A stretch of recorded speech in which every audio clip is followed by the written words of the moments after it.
స్వర్గ సుఖాలన్నీ ఇక్కడ ఏర్పాటు చెయ్యి, కానీ మళ్ళీ జ్యోతిర్మండలం ఇట్లాంటివన్నీ సృష్టించద్దు అని చెప్పి విశ్వామిత్రుడిని శాంతపరిచి ఆ త్రిశంకుని అక్కడే ఉంచి దేవతలు వాళ్ళ దారిని వెళ్ళిపోయాడు. అప్పుడు మత్తు దిగింది మన అయ్యగారికి. అయ్యో నా తపస్సు వృధా అయిపోయింది కదా, వృధా అయిపోయింది కదా, ఇంకేం చేయగలడు, తపస్సు అయిపోయింది, చేయగలిగింది ఏమీ లేదు. అందుకని ఇంకా లాభం లేదనుకుని మళ్ళీ దక్షిణ దిక్కున మనకు అచ్చి రాలేదు అని చెప్పి పడమటి దిక్కుకు బయలుదేరాడు. పడమటి దిక్కుకు బయలుదేరి అటు నుంచి ముందుకు వెళ్తూ ఉంటే అక్కడ తపస్సు చేస్తూ ఉండగా ఒక ఇతివృత్తం జరిగింది. అయోధ్యని అంబరీషుడు అనేటటువంటి రాజు పరిపాలన చేస్తున్నాడు. ఆయన పరిపాలన చేస్తూ యజ్ఞం చేస్తూ ఉండగా యజ్ఞాశ్వం కనపడలేదు. పురోహితులు అన్నారు, యజ్ఞాశ్వం కనపడకపోతే యజ్ఞాశ్వాన్ని పట్టుకురావాలి, వెతుక్కుని రావాలి ఎట్లయినా సరే, లేకపోతే ఒక నరుణ్ణి బలివ్వాలి, నరబలి ఇవ్వాలి అశ్వం బదులు, లేకపోతే ప్రజలకి క్షేమం బదులు. అంటే ఈయన సైన్యాన్ని అంతా పంపించాడు. యజ్ఞాశ్వాన్నన్నా తీసుకురండి, దాని బదులు ఎవరైనా, అది కూడా బలవంతంగా ఇవ్వకూడదు బలి, వాళ్ళు ఇష్టంగా రావాలి. ఎవరన్నా ఉన్నారా? అశ్వం దొరకలేదు. వీళ్ళు అడిగితే ఎవరు నన్ను బలివ్వు అని చెప్పి, దానికి కూడా కొన్ని లక్షణాలు ఉండాలి, అందరూ అవయవాలన్నీ ఉండాలి, ఆరోగ్యంగా ఉండాలి, ఇలాంటి లక్షణాలన్నీ ఉండాలి కదా, ఎవరు వస్తారు? ఇలాంటి సందర్భంలో ఈ రుచిక మహర్షి కనపడితే, నీకు 3 కొడుకులు ఉన్నారు కదా, ఒక కొడుకుని మాకు ఇవ్వచ్చు కదా అని అడిగాడు ఈయన. అడిగితే ఆయన అన్నట్ట పెద్ద కొడుకుని ఇవ్వను అన్నట్ట. ఆవిడ అందుట చిన్న కొడుకుని ఇవ్వను అందుట. అనొచ్చు కదా పిల్లల్ని ఇవ్వను అని.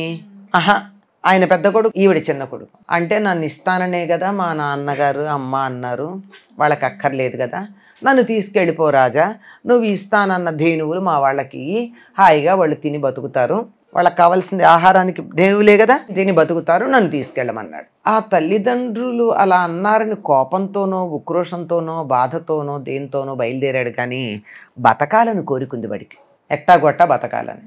ఇలా అనుకుంటూ వెడుతూ ఉండగా దారిలో మిట్ట మధ్యాహ్నం కాసేపు విశ్రాంతి తీసుకోవడానికి రాజు సైన్యం ఆగారు. ఆ పరిసరాల్లో విశ్వామిత్రుడు తపస్సు చేసుకుంటున్నాడు. ఈయన పరిగెత్తుకుంటూ విశ్వామిత్రుడి దగ్గరికి వెళ్ళాడు. మామ ఇది కథ అన్నాడు. ఆలోచించాడు.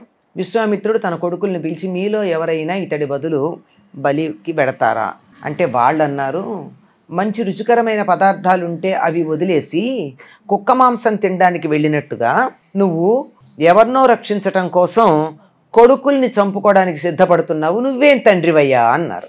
నా మాట ఎదిరించారు గనక మీరు కుక్క మాంసం తినేటటువంటి జాతిగా ముష్టికులు, ఆంధ్రులు, వాళ్ళల్లో ఒకళ్ళ ఆంధ్రులు కూడా ఉన్నారు, అయిపోమ్మని శపించాడు. శపించాక ఇంకా లాభం లేదు, ఎవరిని అడిగితే లాభం లేదని ఒక్కొక్కడు చెప్పాడు. పైగా వాళ్ళ రీజన్స్ చాలా గమ్మత్తుగా. అదే తండ్రిని ఎదిరించటమే.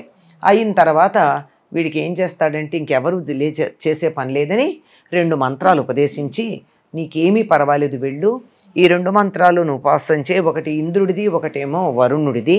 ఎందుకంటే తీసుకెళ్ళి వీళ్ళని యూపస్తంభానికి కడతారు. యూపస్తంభాలు యజ్ఞంలో 2 ఉంటాయి, ఒకటి వరుణుడిది, ఒకటిది ఇంద్రుడిది. నీకు అది కట్టినప్పుడు ముందు వరుణుణ్ణి, ఆ తర్వాత ఇంద్రుణ్ణి నువ్వు ఈ మంత్రం జపించుకుంటూ వాళ్ళని పిలు, వాళ్ళు వచ్చి నిన్ను రక్షిస్తారు అని చెప్పి పంపిస్తాడు. మళ్ళీ మంత్రాలు మర్చిపోకూడదు, టెన్షన్ ఎంతకాలం పడతాడు.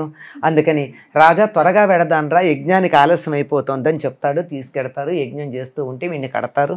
కడితే ఆ చెప్పిన మంత్రాలు చదువుతారు. వచ్చి వాళ్ళు ఇతన్ని, వరుణుడు పాశం కదా, పాశం నుంచి విముక్తం చేస్తాడు.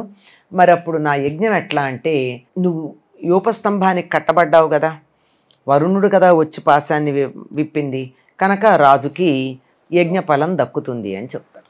ఇటు యజ్ఞఫలము దక్కింది, ఇతడు బతికాడు. కాకపోతే జరిగింది ఏమిటంటే, విశ్వామిత్రుడికి తపోభంగం అయింది. కొడుకుల్ని శపించకుండా ఈ మాట చెప్పుండొచ్చు, కానీ కొడుకుల్ని శపించాడు. దీంట్లో కూడా తండ్రి మాట వినాలని. సునస్సేపుని రక్షించిన వాడు కొడుకుని రక్షించడా? రక్షించేవాడే కొడుకును కూడా, కానీ వాళ్ళ ధైర్యం చేయలేదు. తండ్రిని ఎదిరించే గుణం ఉంది, తొందరపడి తండ్రిని ఎదిరించే గుణం ఉంది. అందుకే వాళ్ళని ఆంధ్రులు అయిపోమన్నారు. ఇప్పటికీ తల్లిదండ్రుల మాట వినని వాళ్ళు ఆంధ్రులుగా చెప్తూ ఉంటారు. ఆంధ్రజాతి మొట్టమొదటి ఐతరేయ బ్రాహ్మణులు ఇక్కడే కనపడుతుంది మనకి, తండ్రి మాట కాదన్నందుకు.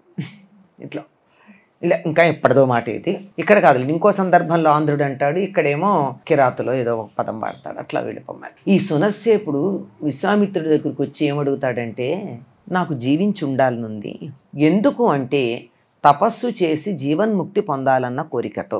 అంతేగాని భోగాలు అనుభవించాలి, రాజ్యపాలన చెయ్యాలి, 10 మంది పిల్లల్ని కనాలి ఈ కోరికతో కాడు అన్నట్టే అతడు తన జీవితాన్ని ఆ విధంగానే గడుపుకుంటాడు. ఇంకేది అయిపోయింది, లాభం లేదని మరో దిక్కు కడతాడు. అక్కడికి వెళ్ళి ఈయన తపస్సు చేసుకుంటూ ఉంటే అక్కడ కొంతకాలం అయ్యేటప్పటికీ మేనకని పంపించటం జరుగుతుంది ఇంద్రుడు. ఆవిడ చాలా అందంగా అలంకారాలు చేసుకుని వచ్చి అక్కడ ఉండి ఈయన్ని ఏమీ అనలేక, అనడానికి వీల్లేక, శపిస్తాడని భయం కదా, అందువల్ల ఏ ఋషి అయినా శపిస్తాడు, అందులో విశ్వామిత్రుడు కోపం ఎక్కువ, అందువల్ల శపిస్తాడని భయపడుతూ మొత్తానికి తన హావభావ విలాసాలతో అతడు తన వైపు ఆకర్షించబడేటట్టుగా చేసి అక్కడ ఉండిపోవడం జరిగింది.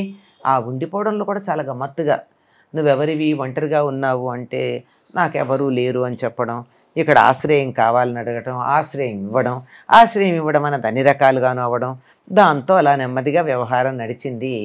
ఎప్పుడైతే మేనక గర్భవతి అయిందో 10,000 సంవత్సరాలు గడిచిపోయాయి. క్షణంలాగా గడిపాను, తపస్సు పోయింది అయ్యో జీవితంలో అని అనుకున్నాడు. అప్పుడే శకుంతల పుట్టడం ఇదంతా జరిగాయి. అక్కడి నుంచి లాభం లేదనుకుని మరో దిక్కుకు వెళ్ళిపోయాడు.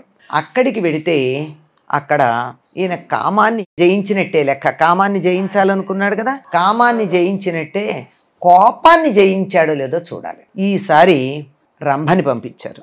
రంభ కూడా తన యథాప్రకారం వాళ్ళ పనేదే కదా, వాళ్ళ డిపార్ట్మెంటే అది, తన డ్యూటీ చాలా బాగా నిర్వర్తించింది. దాంతో ఈయనకి కోపం వచ్చి నా తపస్సును భంగం చేస్తావా, రాయిపో అని చెప్పించాడు. దెన్ హీ రియలైజ్డ్, ఇది ఇంద్రుడు పంపిస్తే వచ్చింది కానీ తనంతటా తను రాలేదు కదా, నేను అనవసరంగా ఈవిడి మీద ఎందుకు కోప్పడ్డాను, కోప్పడకూడదు కదా, ఈవిడి మీద కాదు, కోపం ఎవరి మీద రావాలి, ఇంద్రుడి మీద రావాలి. అసలు కోపం వస్తే నా తపస్సు ఏమైపోవాలి, ఇదంతా లాభం లేదు అని అనుకుని మళ్ళీ ఏదో కొంతకాలం ఇచ్చి అంతకాలంలో నువ్వు మామూలుగా అయిపోతావు, నీకు శాప విమోచనం జరుగుతుందని చెప్పాడు. ఇది ఒక్కొక్కటి చేసినప్పుడు ఈయన రాజర్షి అయ్యాడు. ముందు అయ్యో ఇంత కష్టపడి చేస్తే నేను రాజర్షినా అనుకున్నాడు. లేదు ఆ తర్వాత చేసినప్పుడు మహర్షి అన్నారు. ఇంతేనా, మహర్షినా నేనైంది అనుకుంటాడు. కావాల్సింది బ్రహ్మర్షి కదా. అందుకని ఇప్పుడు రంభ దగ్గర అయ్యాక కూడా నేను తప్పు వెంటనే రియలైజ్ అయ్యి నేను అడిగాను కదా, పరిహారం చేసుకున్నాను కదా, కోపం తగ్గించుకున్నాను కదా, ఇప్పుడన్నా అన్నానా అంటే లేదు, నువ్వు ఇంకా కొంతకాలం తపస్సు చేయాలని చెప్పి వెళ్ళిపోతారు వాళ్ళు. అయ్యాక మళ్ళీ తపస్సు చేస్తాడు. ఎన్ని వేల సంవత్సరాలు తపస్సు చేసిన తర్వాత భోజనం చేయడానికి కూర్చుంటాడు. అన్ని ఏర్పాట్లు చేసుకుని అట్లా కూర్చోంగానే ఎవరో వచ్చి అడుగుతారు, భోజనం పెట్టేస్తాడు. వాళ్ళ మీద కోపం కూడా తెచ్చుకోడు. ఇది ఒకసారి అట్లా 3 సార్లు జరిగింది. ఇంకా 4వసారి మంచినీళ్ళు కూడా తాగడానికి వీలు లేకుండా అది కూడా అడిగి తీసేసుకుంటారు. అప్పుడు కూడా కోపం తెచ్చుకోడు. దాంతో ఇంద్రియాలని జయించాడు, ఆకలి దప్పులు జయించాడు అని చెప్పి బ్రహ్మ మొదలైన వాళ్ళందరూ వచ్చి బ్రహ్మర్షి ఇంకా చాలు నీ తపస్సు అంటారా, నేను నిజంగా బ్రహ్మర్షినా, నిజంగానే నాకు ఓంకారము వషట్కారము చేసే అధికారం వచ్చాయా, నేను యజ్ఞాలు చేయించటం వేదాలు చెప్పడం చేయొచ్చా, ఇవన్నీ ఇందాక చెప్పా కదా, అధ్యయనం ఉంది కానీ అధ్యాపనం లేదు, యజనం ఉంది కానీ యాజనం లేదు, ఇవన్నీ నాకు వచ్చాయా, నన్ను వశిష్ఠ మహర్షి బ్రహ్మర్షి అని పిలుస్తాడా, అది లెక్క, అదే అంటే అన్నీ సరేనన్నారు. దేవతల ఆహ్వానం చేయడంతో వశిష్ఠుడు అక్కడికి వస్తాడు. వచ్చి బ్రహ్మర్షి ఇంకా తపస్సు చాలించు అంటాడు. దాంతో విశ్వామిత్రుడు తపస్సు చాలిస్తాడు. ఇంతటి వాడయ్యా విశ్వామిత్రుడంటే అని చెప్తాడు శతానందుల వారు రాముడికి. ఎక్కడ విశ్వామిత్రుడు వింటూ ఉండగా అందులో ఈయన చేసిన లోట్లు, ఈయన చేసిన పొరపాట్లు, ఈయన పడినటువంటి ఇక్కట్లు భంగపాట్లు అన్నీ చెప్పాడుగా. అంటే శతానందుడు చెప్పిన దాంట్లో ఏది అసత్యం కాదు. అసత్యం అయ్యి ఉంటే విశ్వామిత్రుడు ఊరుకుంటాడా, ఊరుకోడు కదా. దాంతో విశ్వామిత్రుడు అన్నీ వింటాడు. ఆ రోజుకి ఆ వ్యవహారం అయిపోతుంది. అంటే మొత్తం అందరూ కూడా విశ్వామిత్రుడు యొక్క మహత్తండి ఎంత ఉంటుందంటే అంత పెద్దది. మొత్తాన్ని కూడా చాలా క్లుప్తంగా చెప్పాలి సమయానికి అని చెప్పి మనం తగ్గించుకోవడం జరిగింది. ఇదంతా అయిపోయిన తర్వాత ఆ మర్నాడు వీళ్ళు ఏమడిగారు, జనక మహారాజుతో ఏం చెప్పాడు విశ్వామిత్రుడు, వీళ్ళెవరు అంటే దశరథుడి కుమారులు. ఆ తరువాత వాళ్ళు చేసింది ఏమిటి, సిద్ధాశ్రమంలో రాక్షసుల్ని సంహరించి యజ్ఞాన్ని రక్షించారని కదా చెప్పాడు. యజ్ఞ రక్షణ పూర్తయింది. అని చివరికి ఏం చెప్పాడు, నీ దగ్గర ఉన్నటువంటి విల్లు చూడ్డానికి వచ్చారని చెప్పాడు. కనుక మర్నాడు ఆ విల్లు చూడడం అనేటటువంటి కార్యక్రమం ఏర్పాటు చేశాడు దశరథుడు. చేస్తూ ఈ బ్రహ్మర్షి అయిన తర్వాత ఈ సంగతి అంతా అయ్యాక ఈయన చాలా గొప్పవాడయ్యాడని ఇవన్నీ చెప్పేశాడు కదా ఆయన. అక్కడి నుంచి జనకుడు దానిని అక్కడి నుంచి తీసుకొస్తాడు. ఈ సభకి ధనుస్సు ఉన్నటువంటి పెట్టెని మోసుకొస్తున్న వాహనాన్ని వర్ణిస్తారండి. ఎంతంటే అక్కడి నుంచి దాన్ని తీసుకురావడానికి 500 మంది బలిష్ఠులైనటువంటి వాళ్ళు లాగుతూ ఉన్నటువంటి దాన్ని పట్టుకొస్తూ ఉంటే అక్కడికి వచ్చిన తర్వాత వాళ్ళకి యథాప్రకారంగా పూజలు అవి చేసిన తర్వాత అసలు మా ఇంట్లో విల్లు ఎందుకుందో చెప్తానంటాడు. దాని గురించి చెప్పాలి కదా. మనం ఇంటికి ఎవరన్నా చూడ్డానికి తీసుకెళ్ళినప్పుడు అంతా చూసిన తర్వాత మేము ఈ ఊరి నుంచి తెచ్చామండి, వాళ్ళు ఇది ఇచ్చారండి, దీని వెనకాల హిస్టరీ ఇదండి అని చెప్తాం. ఎందుకంటే ప్రతిదీ కూడా ఒక విషయాన్ని జ్ఞాపకం చేస్తుంది. అందుకే వాటిని జ్ఞాపికలు అంటారు. ఇది మాకు మహేశ్వరుడు ఈ ధనుస్సుని మా వంశంలో 6వ చక్రవర్తి అయినటువంటి దేవరాతుడికి న్యాసంగా ఇచ్చాడు. న్యాసం అంటే ఇంట్లో పెట్టుకోమన్నాడు. అప్పటి నుంచి మేము దాన్ని చాలా జాగ్రత్తగా పూజిస్తున్నాం. దక్షయజ్ఞంలో ధ్వంసం చేసే సమయంలో ఈ ధనుస్సుని ఎక్కువ పెట్టాడు శివుడు. అప్పటి నుంచి జాగ్రత్తగా దీన్ని ఆ తర్వాత మళ్ళీ ఎక్కడ వాడలేదు. ఆ పరమేశ్వరుని ప్రసన్నుడిని చేసుకుని అది దగ్గర ఉంచుకోవద్దని చెప్తే తీసుకొచ్చి మా వాళ్ళ దగ్గర పెట్టాడు. దాన్ని అంత ప్రశస్తమైనటువంటిది. ఇదిలా ఉండగా మేము దాన్ని పూజిస్తూ ఉన్నాం. ఈ సమయంలో నేను ఒక యజ్ఞం చేయాలని భూమిని దున్నుతున్నాను. ఆ భూమిని దున్నుతుంటే ఆ నాగేటి చాలులో నుండి ఒక అమ్మాయి బయటకు వచ్చింది. ఆ అమ్మాయికి నాగేటి చాలులోంచి బయటకు వచ్చింది గనక సీత అని లోకంలో ప్రసిద్ధి చెందింది. సీత అంటే నాగేటి చాలు, అంటే నాగలితో దున్నుతూ ఉంటే ఇలా చిన్న కాలవలాగా వస్తుంది కదా, దాన్ని నాగేటి చాలు అంటాం. దాన్ని ఆమె నా కూతురుగా పెంచుకుంటూ ఉన్నాను. ఈమెకు వివాహం చేయడం ఎట్లా అన్నది నాకు సమస్య అయింది. అయోనిజ అయినటువంటి అమ్మాయికి లోకంలో మామూలుగా పుట్టినటువంటి వాళ్ళకి ఇచ్చి వివాహం చేయడం న్యాయంగా ఉంటుందా? ఉండదు కదా. ఈవిడ ఎప్పుడైతే పుట్టిందో పుట్టగానే యజ్ఞం చేసే సందర్భంలో పక్కన ఆవిడ కూడా ఉంటుంది కదా, భార్య కూడా ఉంటుంది కదా. ఈ బిడ్డ పుట్టగానే ఆవిడకి ఎందుకో ఈ పిల్లని చూస్తే తన బిడ్డలా అనిపించి ఒళ్ళో కూర్చోబెట్టుకుందట. ఆకాశవాణి ఈవిడ పేరు సీత, మీరు ఈమెను కుమార్తెగా స్వీకరించండి అని చెప్పి అశరీరవాణి చెప్పింది. అందువల్ల మేము మా కుమార్తెగా స్వీకరించి పెంచుకుంటూ ఉన్నాము. ఆ తరువాత నాకు మళ్ళీ ఒక కుమార్తె జన్మించింది. ఆ కుమార్తె ఊర్మిళ. ముందర ఈ సీత పుట్టిన తర్వాతే కుమార్తె జన్మించింది. అంతకుముందు వాళ్ళకి సంతానం లేదు. సంతానం లేని మేము మా బిడ్డగా ఈవిడ్ని భావించుకోవడం జరిగింది అని చెప్పారు. అని చెప్తూ ఈవిడికి తగినటువంటి భర్తను ఎలా తీసుకురాగలను నేను? నా ప్రమేయం లేకుండా నాకు లభించింది. పైగా ఊరికే పతివ్రత, మహాభాగ, దేవమాయేన నిర్మిత, చాలా విశేషాలు అసలు ఇంట్రడ్యూస్ చేసేటప్పుడు చాలా విశేషాలు చెప్తాడు. ఆవిడ నా కూతురైంది గనక ఆ అపురూప సౌందర్యము గుణశీలాలు కలిగింది గనక వివాహం చేసుకోవడానికి చాలామంది ప్రయత్నం చేశారు. నేను ఎవరికిచ్చి వివాహం చేయాలని ఆలోచించి ఈ ధనుస్సుకి నారి ఎక్కించగలిగిన వాడు ఎవరైనా ఉంటే అతడికిచ్చి వివాహం చేద్దాం అనుకున్నాను. అంటే ధనుస్సుని ఏం చేస్తారండి, వాడనప్పుడు అలా పెడితే ఆ నారి తొలగిస్తారు. ధనుస్సు ఈ ఆకారంలో ఉంటుంది. ఇక్కడి నుంచి ఇక్కడికి నారి ఉంటుంది. ఈ నారి కింద ఒక హుక్కుకి తగిలించి ఉంటుంది, పైన ఒక హుక్కు లాంటిది ఉంటుంది, కొక్కెం. వాడేటప్పుడు ఈ కొక్కెం పెడతారు, లేనప్పుడు విడిగా పెడతారు. ఎట్లా పిస్టల్స్ అవి ఇంట్లో ఉంటే వాటి లోపల బుల్లెట్స్ తీసి విడదీసి పెడతారు కదా. వాడాలంటే ముందు బుల్లెట్ పెట్టాలి, దాన్ని సెట్ చేయాలి. ఆయుధాలని అప్పటికప్పుడు వాడేటట్టుగా నిరంతరం పెట్టాం. ఆఖరి కత్తి ఉంటే కూడా మడిచి పెడతాం మనం, అంతే కదా. అందుకని అట్లా పెడతారు. దీన్ని ఎక్కువ పెట్టాలంటే ముందు ఏం చేయాలి, నారి తొడగాలి. ఎంత పొడుగున విల్లుందో దానికన్నా తక్కువ ఉంటుంది నారి. తక్కువ ఉన్నప్పుడు మాత్రమే ఇలా ఉన్నటువంటి విల్లు కాస్త ఇలా వస్తుంది. ఇంత వంపు తిరగాలంటే తక్కువ ఉంటేనే కదా రావడం. అట్లా ఉంటుంది. ఈ నారి ఎవరైనా తొడిగి ఎక్కువ పెట్టగలిగితే చాలు, దాని అంతకన్నా ఇంకేమక్కర్లా. అంటే ఒక చేత్తో పట్టుకోవాలి, ఒక చేత్తో నారి తొడగాలి, దాన్ని అని ఆయాసపడకుండా పట్టుకుని దాన్ని సంధించాలి. అది నేను పెట్టేటప్పటికీ ఎవ్వరూ రాలేదు, ఎవ్వరూ చేయలేకపోయారు. కానీ ఈ ఎవరెవరైతే సీత తమకి భార్యగా కావాలనుకున్నారో వాళ్ళందరూ కలిసి మన భూలోకంలో ఉన్న రాజులందరినీ అవమానించటానికే జనకుడు ఇటువంటి పందెం పెట్టాడు. అసలు జనకుడి యొక్క అహంకారం తగ్గించాలని చెప్పి అందరూ కలిసి మా నగరం మీద దండయాత్రకు వచ్చారు. ఎంత చేసినా ఆ దండయాత్రలో వాళ్ళు ఎక్కువ మంది ఉన్నారు, నేను సిద్ధంగా కూడా లేని యుద్ధానికి, అందువల్ల ఎక్కువ వాళ్ళని ఎదుర్కోలేకపోయాను. ఆ సమయంలో నేను శివుణ్ణి గురించి తపస్సు చేసి ఆయుధాలు పొంది వాళ్ళతో యుద్ధం చేశాను.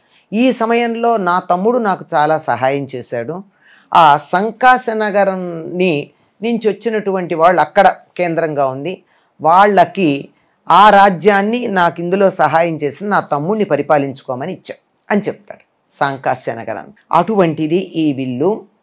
అడిగారు కదా, చూపిస్తాను ఈ వింటిని అని చెప్పి తీసుకొచ్చి, ఒకవేళ కానీ ఈ రాముడు శివధనుస్సుని ఎక్కుపెట్టగలిగినట్టయితే నా కూతురైనటువంటి సీతాదేవిని ఇతడికి ఇచ్చేస్తాను. మీ పెట్టింది పణం అదే కదా, అది చేసేస్తాను అంటే సరే అని చెప్పి చూడమని చెప్తే గంధ పుష్పాలతో అలంకరించిన ధనుస్సును అక్కడికి చేర్చమంటే వాళ్ళు తీసుకొచ్చారండి.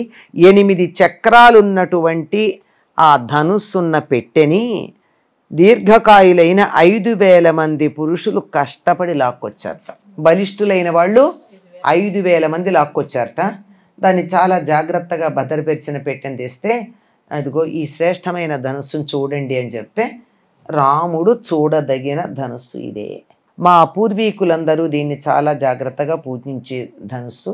దీన్ని ఎక్కుపెట్టలేక అవమానం పాలైనటువంటి వాళ్ళు చాలామందే ఉన్నారు. దేవతలతో సహా దాన్ని పట్టి లేపలేకపోయారు. ఇప్పుడు లేపి ఇట్లా పెట్టి కదా ధనుస్సుకి నారి తొడగాలి, ఈ కింద ఉన్న దాన్ని లేపలేకపోయారు, అందరూ తీయలేకపోయారు అని చెప్పి మాట మాట్లాడితే దేవతలు, నాగులు, యక్షులు, కిన్నర్లే చేయలేకపోయారు, వాళ్ళే చేయలేకపోయారు అంటే అర్థం ఏమిటి? ఓ రాజకుమారుడు సుకుమారంగా కనపడుతున్నాడు, అందంగా ఉన్నాడు, కోమలంగా ఉన్నాడు, ఈ చిన్న పిల్లవాడు ఏం చేస్తాడు అన్నమాట భావన. అంటే రాజపుత్రులకు చూపించండి అని చెప్పి విశ్వామిత్రుడికి చెప్పాడు. పెద్దలతో వచ్చినప్పుడు పిల్లలకి నేరుగా ఇవ్వరు, పెద్దలకి ఇచ్చి వాళ్ళకి ఇవ్వమని చెప్పాలి ఏదైనా, ఇది పద్ధతి. వాళ్ళకి ఇచ్చారు. అప్పుడు ఆయన ఏం చేశాడు, వత్స ధనుపస్య అన్నాడు. నాయన ధనుస్సును చూడు అన్నాడు. చూడు అంటే అర్థం ఏమిటి? దాని సంగతి చూడు, నేను చెప్పుకున్నాగా అంటే అక్కడక్కడ బుర్రలో పడాలని చెప్పి ముందే చెప్తాను విత్తనాలు చల్లేయడానికి అని. ఆ మాట అనగానే రాముడు ధనుస్సుని వేల కొలది సదస్సులు చూస్తున్నారు. గుర్తుంచుకోండి, ఈ సదస్సులందరూ ఇక్కడ యజ్ఞాన్ని చూడ్డానికి వచ్చినటువంటి వాళ్లే తప్ప విల్లును ఎక్కుపెట్టడానికి స్వయంవరంలో వచ్చిన రాజులు కారు. మనకి సినిమాల్లో అన్ని తప్పు చూపిస్తారు, అందరూ వచ్చినట్టు, ఒక్కొక్కడు ఎత్తి పడిపోయినట్టు, పారిపోయిన, అవన్నీ జరిగాయి, అనుమానం ఏం లేదు. కానీ అవన్నీ ఇక్కడ రాముడు చూస్తుండగా జరగల, అవన్నీ ఎప్పుడూ జరిగాయి. అప్పుడొకళ్ళు వచ్చారు తప్ప అందరూ చూస్తే. రాముడు ఏం చేశాడు ఇక్కడ చూడండి. రాముడు ముందర విశ్వామిత్రుడికి, తర్వాత ధనుస్సుకి నమస్కారం చేసి ధనుస్సును తీశాడు. నువ్వెంత, నీ సంగతి ఏమిటి అని కాదు, దాన్ని కూడా గౌరవించడం. నమస్కారానికి ఉన్నటువంటి శక్తి ఇంతటిది అంతటిది కాదండి. నేను కాదు అని చెప్పేది. అహంకారం లేకుండా ఉండడానికి సంకేతం నమస్కారం కనుక దానికి నమస్కారం చేశాడు. ఆయన ఏం చేశాట అంటే అందరూ చూస్తూ ఉండగా దాని పేరేమిటన్నాం, సునాభము అన్నాం. శివధనుస్సు శివుడు వాడాడు గనక దాని శివధనుస్సు అంటాం. దాని అసలు పేరు సునాభం. అంటే దాని ఆయువు పట్టు ఎక్కడుంది? ఆ పిడికిలి దగ్గర, గరిమనాభి దగ్గర ఉంది. ఏదైతే ఉందో పిడికిలతో పట్టుకునేది అక్కడ పట్టుకుని అందరూ చూస్తూ ఉంటే మన కవులు వర్ణిస్తారు, ఏనుగు చెరుకు గడని తీసినంత తేలిగ్గా తీసేట. ఇక్కడ వాల్మీకి వాడలేదనుకోండి ఆ మాట, చాలా తేలికగా దాన్ని ఆయన తీసేట. తీసి ఇలా దానికి నారి తొడుగుదాం కదా అని ఇలా తీసేట. రాముడు నన్ను పట్టుకున్నాడు కదా అని మురిసిపోయినటువంటి ధనుసు తనంతట తాను వంగినట్టుగా వంగిపోయింది, ఈయన ప్రయత్నం లేకుండా. అంటే ఎంత బాగా సునాయాసంగా చేశాడంటే చూసేవాళ్ళకి ధనుస్సే వంగిందా, ఈయన వంచాడా తేడా తెలియలే. అంత తేలికగా తనంతట తానుగా ఇష్టంగా వంగినట్టుగా అలా వంగిందట. ఆ వంగిన దానికి ఈయన వెంటనే నారిని సంధించట. సంధించి బాణం కూడా లేదండి. బాణం గనక ఎక్కువ పెట్టాడనుకోండి, దానికి లక్ష్యంగా ఎక్కడోక్కడ వెయ్యాలి కదా, వృధా అవ్వకూడదు కదా బాణం. ఊరికే బిగింపు ఉందా లేదా అన్నట్టు నారిని ఇలా మీటేట. ఆ మీటితే ఆ శబ్దాన్ని బట్టి బిగింపు సరిపోయిందో లేదో తెలుస్తుంది కదా. ఇది వీణ వాయించే వాళ్ళకి తెలుసు ఎంత బిగిస్తే సరైన ధ్వని వస్తుంది అన్నది. ఎప్పుడైతే అలా పట్టి కొద్దిగా ఇలా చెవిదాకా లాగాడో ధనుస్సు కాస్త పెళ్ళుని విరిగిందిట. ఆ విరిగిన శబ్దానికి పర్వతాలన్నీ బద్దలైనట్టు, భూమి కంపించిపోయినట్టు అందిట. ఒక్క విశ్వామిత్రుడు, జనక మహారాజు, రామలక్ష్మణులు ఈ నలుగురు తప్ప మిగిలిన వాళ్ళందరూ మూర్చిపోయారు ఆ శబ్దానికి. శతానందుడు కూడా ఉండుంటాడు అనుకోండి, పట్టికలో చెప్పడం మర్చిపోయాడన్న అనుమానం. మూర్చిపోయారట ఆ శబ్దానికి తట్టుకోలేక. నెమ్మదిగా ఒక్కొక్కళ్ళు తేరుకున్నారట. జనకుడి మనస్సు కుదటపడిందిట. ఎందుకంటే రాముడు ఈ ధనుస్సుని విరుస్తాడో లేదో అని కొంచెం టెన్షన్ పడ్డాట జనకుడు. ఎందుకండి టెన్షన్ ఆయనకి? ఇంతకుముందు ఎవరెవరో వస్తే వాళ్ళు విరవలేకపోతే సంతోషపడ్డాడు. ఎందుకంటే జనకుడి మనస్సులో రాముణ్ణి చూడగానే సీతకి తగిన భర్త ఇతడు విల్లు విరిస్తే నా మాట నిలబడినట్టు అవుతుంది, సీతని తిరిగిచ్చి వివాహం చేయొచ్చు అన్న ఆలోచన ఎక్కడో కలిగినట్టుంది. అమ్మయ్య, రాముడు నేను అనుకున్నట్టు విల్లు విరిచేశాడు అని సంతోషపడి అప్పుడు అంటాడు, విశ్వామిత్రుడితో అంటాడు, ఓ మహాత్మా, అసలు అది తీసుకొచ్చిన ఆయన కదా, ముందు ఆయన్ని నెగ్లెక్ట్ చేయకూడదు. అందుకని రాముడి యొక్క దివ్య పరాక్రమాన్ని నేను ప్రత్యక్షంగా చూశానన్నాడు. గొప్ప పరాక్రమం వల్ల దివ్యం. ఇది మానవ మాతృలు చేసేటటువంటిది కాదు. కారణం ఏమిటంటే అయోనిజైనటువంటి ఒక అమ్మాయిని వివాహం చేసుకునేవాడు కూడా కొంత అలౌకికమైన శక్తి కలవాడు అయి ఉండాలి. మానవుడు అయి ఉంటే కుదరదు కదా. అందుకే కదా ఇది ఆయన పణం పెట్టాడు. కూతుర్ని, సొంత కూతురు పెళ్లి గురించి ఏం బాధపడలేదండి. దొరికిన అమ్మాయి పెళ్లి కోసమే ఈయన ఇంత తాపత్రయపడ్డాడు. ఎందుకంటే ఆవిడలో ఉన్నటువంటి మహత్తు తెలిసింది కనుక. ఇది చాలా అద్భుతమైనటువంటిది. ఈ పని ఆయన ప్రకటించినటువంటి సామర్థ్యం, శక్తి ఏదైతే ఉందో ఇది ఇట్లాంటిది అట్లాంటిదని చెప్పడానికి లేదు. ఇది ఇంత తేలిగ్గా జరుగుతుందని నేను అనుకోలేదు. ఈవిడ నా కుమార్తె. ఏమిటంటే జనకానాం కులే కీర్తిం ఆహరిష్యతి మే సుత సీత భర్తారమాసాధ్య రామం దశరథాత్మజం అన్నాడు. అంటే రూపగుణ సంపన్నుడైన శ్రీరాముణ్ణి భర్తగా పొంది మా వంశ కీర్తి ప్రతిష్టలని సీతాదేవి రెట్టింపు చేస్తుంది. ఇప్పటికే మా వంశానికి చాలా కీర్తి వచ్చింది. సీత వంటి ఉత్తమురాలైనటువంటి బాలిక మా వంశంలో కుమార్తెగా ఉండడం వల్ల, ఇప్పుడు దశరథుడి కుమారుడికి మా కుమార్తెనిచ్చి వివాహం చేయడం వల్ల మా కుమార్తె ద్వారా మా వంశ ప్రతిష్ట రెట్టింపు అవుతుంది. ఇందాకే చెప్పాను, ఆడపిల్ల పుట్టింది అంటే 2 వంశాలను ఉద్ధరిస్తుంది అని. అందువల్ల ఈ పరాక్రమవంతుడికి మాత్రమే, విల్లుని ఎక్కువ పెట్టిన పరాక్రమవంతుడికి మాత్రమే నా కుమార్తె సీత భార్య అవుతుందని నేను ప్రతిజ్ఞ చేశాను కదా. ఇవాళ నా ప్రతిజ్ఞ నెరవేరింది. లేనిపోని ప్రతిజ్ఞలు చేస్తారు కానీ అది తన చేతుల్లో ఉన్నదైతే పర్వాలా, నేను ఇంత చేస్తా అంత చేస్తా అని ప్రతిజ్ఞ చేయొచ్చు. ఎవడో చెయ్యాలని ఈయన ప్రతిజ్ఞ చేస్తే అది నెరవేరుతుందో లేదో, అనవసరంగా చేసేసాను అనేటటువంటి ఒక దిగులు మనస్సులో ఉంటుంది. ఎవడన్నా దీన్ని విరవగలిగిన వాడు అసలు ఉన్నాడా? దేవతలు ఎవరూ చేయలేదు, యక్షులు చేయలేదు, కిన్నర్లు చేయలేదు, కింపురుషులు చేయలేదు, నాగులు చేయలేదు, పన్నగులు చేయలేదు, ఎవరూ చేయలేదు కదా. ఎవరు ఈ విల్లుని విరుస్తారు అని నాకు లోపల ఒక రకమైనటువంటి ఆదుర్ద, ఆవేదన ఉంది. ఎప్పుడైతే ఇతడు విల్లు విరిచాడో నా ప్రతిజ్ఞ నెరవేరింది. అసలు విల్లు విరవడానికన్నా ముందే ఇతడికి భార్య అయితే నా కూతురు ఎంత బాగుండన్న ఆలోచన వచ్చింది. ఆ కోరిక కూడా తీరింది. నా జన్మ ధన్యమైంది. మా సీతమ్మని రాముడికి మాత్రమే ఇవ్వడానికి తగినటువంటిది. మమ సత్యా ప్రతిజ్ఞాచ వీర్యశుల్కేతి కౌశిక సీతా ప్రాణైర్బహుమత దేయా రామాయ మేసుత. చాలా సమ్మానంతో నా కుమార్తె అయినటువంటి సీతని రాముడికి ఇవ్వవలసి ఉంది అని మీ అనుమతి అయినట్టయితే నేను నా మంత్రులు రథాల మీద వేగంగా వెళ్ళి అయోధ్యకు పెడతారు. దానివల్ల మీ కీర్తి అయోధ్యలో ప్రసిద్ధమవుతుంది. ఎవరి కీర్తి?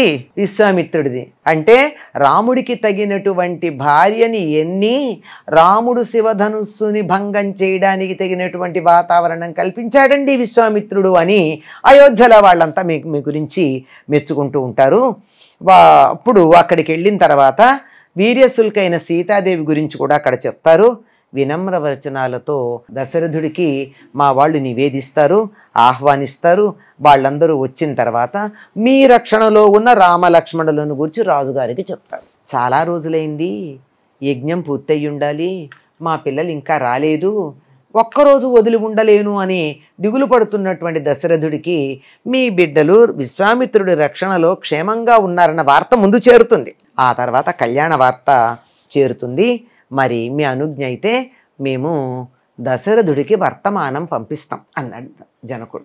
ఈ మాట అంటే విశ్వామిత్రుడు ఇక్కడ వ్యాఖ్యానం చేయడానికి ఏమీ లేదు, ఆమోదించాడు. ఆయన కోరుకున్నది అదేగా, చెప్పేదే ఉంది. దాంతో జనక మహారాజు మంత్రుల్ని పిలిపించి మంచి ఆహ్వాన పత్రికల్ని రాయించి దశరథుడికి జరిగిన వృత్తాంతం చెప్పడానికి మంచి మాట నేర్పరులై తెలివిగలిగినటువంటి వాళ్ళని నియోగించి ఒకదాని కూడా చెప్తే ఇబ్బంది కదా. తర్వాత దశరథుణ్ణి తీసుకురావడానికి అందరినీ పంపించడం జరిగిందండి. వాళ్ళు 4 రోజులు కష్టపడి వెళ్ళి పిలుచుకుని వస్తారు. అంచేత మనం కూడా కొంచెం విశ్రాంతి తీసుకుందాం. మంగళం కోసలేంద్రాయ మహనీయ గుణాత్మనే చక్రవర్తి తనూజాయ సార్వభౌమాయ మంగళం. స్వస్తి ప్రజాభ్య పరిపాలయంతాం న్యాయేణ మార్గేణ మహీం మహేశాః. గోబ్రాహ్మణేభ్యः శుభమస్తు నిత్యం. లోకాః సమస్తాః సుఖినో భవంతు. లోకాః సమస్తాః సుఖినో భవంతు. లోకాః సమస్తాః సుఖినో భవంతు. కాలే వర్షతు పర్జన్యః. సకాలంలో వానలు పడుగాక, ఎప్పుడు పడితే అప్పుడుగాక. పృథివీ సస్యశాలిని. దేశోయం క్షోభరహితో.